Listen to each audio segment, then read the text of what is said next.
আলাইকুম। আমি বিলাক্সি আমার আছে রাত ৯টার সময় হাসান ঘটক এবং আছে সোনপুরীর মঙ্গল ঘটক আমাকে রাত ৯টার সময় ফোন দেয় যে তুমি আমাদের সাথে একটু দেখা করো। অনেক মিখাব্দি আমার সামনে কোনো রকম মুখটা দেখালো, দেখানোর পরে বলছে এই জায়গায় তোমার এখন বিয়ে করা লাগবে। তখন আপনারা বিয়ে দেবেন, আমার তো গার্জেন পক্ষ কেউ নাই, তো অন্তত আমাকে একটু চুলটা প্লিজ দেখান, যা হয় হোক আমি মেনে নেবো।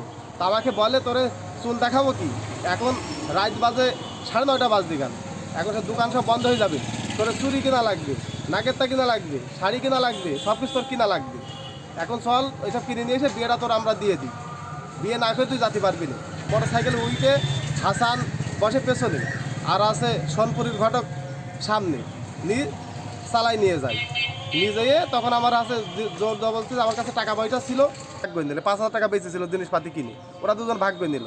নিয়ে ওখানে সামনে একটা মাঠ মতন, সেই জায়গায় হাসান সহ অজ্ঞাত আরও 5 জন, তাদেরকে আমি চিনি না, আগে মুখও দেখিনি।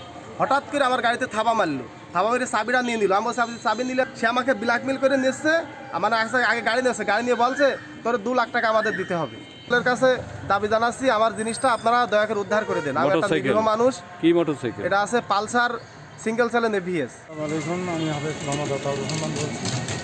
আমার পালিত পুত্র জামাল হোসেন, তাকে বিরাট ফাইল করে রাত 9টা 9:30টার দিকে নিয়ে যেয়ে, আসলে তার ধর্মপিতা আমি, আসলে জন্মদিনে আমি, তারপর সে আমার কাছে মানুষ এসেছে, আমাকে পিতাগুলি সম্মান করে ইজ্জত করে, আমি তাকে ছেলের মতো দেখি।